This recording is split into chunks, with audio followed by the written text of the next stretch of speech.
সকালবেলা ঘুম থেকে উঠে নিজের কাজের জন্য একটু বেরিয়ে পড়েছিলাম দোকানের উদ্দেশ্যে।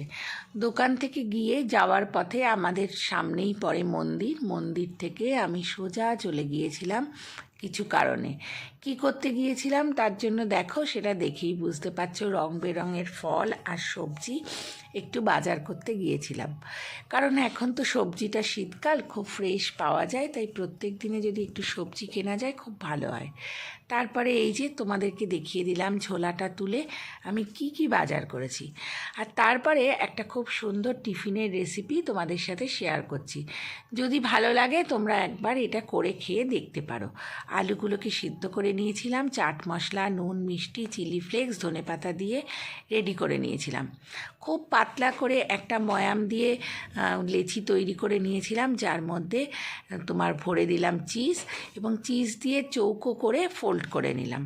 হাত দিয়ে চেপে চেপে ফোল্ড করে নিয়ে তারপরে অনেকটা মোগলাইয়ের মতন শেপ দিয়ে একটু হালকা করে বেলে নিলাম। খুব হালকা হাতে ওটাকে বেলবে যাতে চিজগুলো না বেরিয়ে যায়।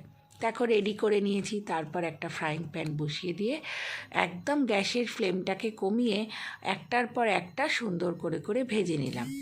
দেখতেই পেয়েছো চিজগুলো মাঝে মাঝে ফাঁক দিয়ে একটু উকি দিচ্ছে। এ দেখো আরও একটা ভেজে তোমাদেরকে দেখিয়ে দিলাম কীরকম হয়েছে ভাজাগুলো। আশা করি এটা বাচ্চারা খেতে খুব ভালোবাসবে। আর এটা খাবারের জন্য কিন্তু কোনো আলাদা করে তরকারির প্রয়োজন হয় না। তোমরা যদি আমার ভিডিওগুলো ভালো লাগে তাহলে অবশ্যই লাইক, কমেন্ট, শেয়ারের মাধ্যমে জানিও। আর তার সাথে সাথে অবশ্যই আমাকে একটু ফলো করে আমার পাশে থেকো। তোমাদের সুন্দর সুন্দর কমেন্টসগুলো সত্যিই আমার খুব ভালো লাগে। আর এই যে পরিবেশন করলাম 3 রকমের সস দিয়ে, তোমরাও কিন্তু এইভাবে বাচ্চাদেরকে অবশ্যই রেডি করে দিতে পারো।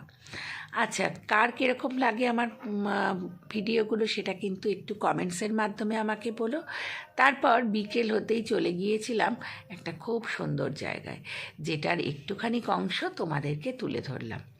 জায়গাটা কোথায় বা কীরকম কিছু যদি তোমাদের মনে হয় যাওয়ার দরকার শীতের ছুটি কাটানোর জন্য, তাহলে আমাকে বলো। কলকাতারই খুব কাছে এই জায়গাটা। প্রচুর প্রচুর খাবারের দোকান, তার সাথে সাথে বিভিন্ন রকম পসরা নিয়েও বসে। তোমাদের যদি মনে হয় এই জায়গাটাতে তোমরা তোমাদের পরিবারের মানুষদের সাথে সময় কাটাবে, অবশ্যই আমাকে কিন্তু কমেন্টসের মাধ্যমে জানাতে পারো। নিশ্চয়ই আমি তার লোকেশনটা তোমাদেরকে বলে দেবো। খুব সুন্দর জায়গা, আর প্রচুর প্রচুর বারবারই বলছি, খাবার, ঘোরার জায়গা, বসার জায়গা সত্যিই খুব সুন্দর। আশেপাশে অনেক বড় বড় দোকানও আছে।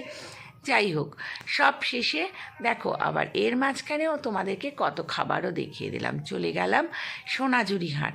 প্রায় শেষের পথে হাটটাও তখন ওরাও সমস্ত বাক্স বন্ধ করছে, কিন্তু তার মধ্যে থেকেও যারা যারা বসে আছে একটু খুঁজে খুঁজে আমি তাদের জিনিসগুলো দেখতে শুরু করলাম।